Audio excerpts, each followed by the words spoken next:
If you're Zeke Elliott's agent, Yeah. what is your strategy here, and what leverage do you have? Well, you're hoping that there's a realization that as good as they can be, they could be a lot better with Elliott. They know that. You're hearing all the devaluation of running back stories. You're hearing about, Todd Gurley is replaced by a journeyman, and they continue seamlessly. You're hearing about seventh-round running backs coming out every year and having 1,000-yard seasons. You've just got to play to the point that that's all fine, but this guy's truly special, and there aren't many. And you can count them on less than one hand, and he's that guy. So with someone special, all that goes out the window.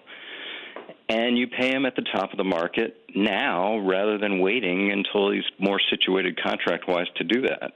But he's got 2 years left on this deal. And so it's not even like Dak Prescott and Amari Cooper. Yeah. They're coming up sooner than him, and it would feel like in the locker room, take care of the guys who are up sooner than Zeke Elliott.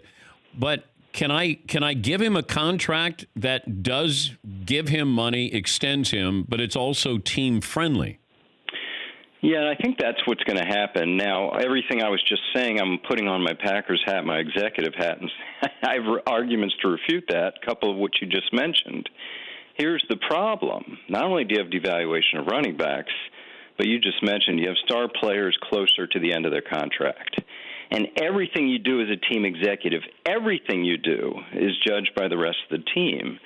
So you're going to have a line at your door if you do someone with 2 years left, and that's always the case. The problem for Elliott is he might do a contract. And the reason I say that is I'm sure with Gordon and Elliott, they've put out some offers. And they can look at themselves and say, you know what, this guy's got 2 years left, or option for Gordon, but we're going to offer something. But it's not good. It's not good. It's not anywhere near what they want. Now, if they turn that down, the team can say, oh, wow, well, we did something we didn't want to do, and you still don't want it. I just think here's the contracts that Gordon and Elliott are going to get. Obviously guarantee this year because they were going to play this year, guarantee next year, and then it's kind of we'll see after that. No matter how much money they get the next 2 years, these teams aren't going to guarantee beyond 2020. It's just for running back, you just don't do that. And, Levy and Bell, everything's been proven that there's not going to be a lot of guaranteed money socked into these running back contracts. 2 years max. Wow. And you know what? Jerry Jones is such a bad poker player now that, right? This isn't Jerry Jones from the early 90s. This is a different Jerry Jones, and everybody knows, you can say what you want. Jerry's going to cave here at some point. Would you sense that if you were Zeke's agent, you would say to your client, hey, you know what? He's going to give you what is great market value. They need you. He needs to win a Super Bowl. He's desperate to win a Super Bowl. We're going to get paid. Yeah, I think cave's going to be an operative word. Listen, here's what I did, Dan. I had a few of these, Javon Walker and Mike McKenzie, Donald Driver in my day, and there's three things you can do. One, you can totally ignore them, say show up when you show up. Two, you can rip up their contract, give them a brand spanking new top-of-the-market deal. Teams don't want to do that. Mm-hmm. And sort of the middle ground is kind of throw them some extra money that what I call earnables, like some workout money, some performance incentives, some extra per-game roster bonuses that bring it up millions of dollars without you can face your team and say, hey, I didn't tear that up. I'm not doing that. So I think cave in the fact that I think he'll get a new deal, but I think Elliott will, quote-unquote, cave, that he won't get this top-of-the-market, major guaranteed Todd Gurley $45 million plus guaranteed deal. I just don't think it'll happen.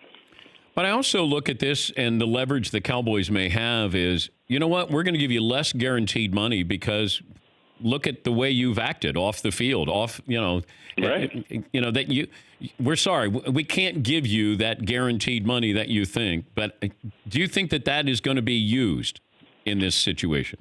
I thought I saw a quote from Stephen Jones talking about telling his own kids, everything's judged. Your Facebook posts, the whole body of work is judged, which is kind of a subtle, not so subtle hint that, yes, that's part of the equation.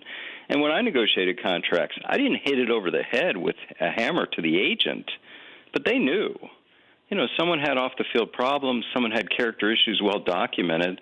that affects the whole thing, just like good character adds value to contract negotiations when I was representing players that teams love for their work ethic. It all goes in there. It's all part of the mix. For more Dan Patrick Show, tune into Audience Channel 239 on DirecTV.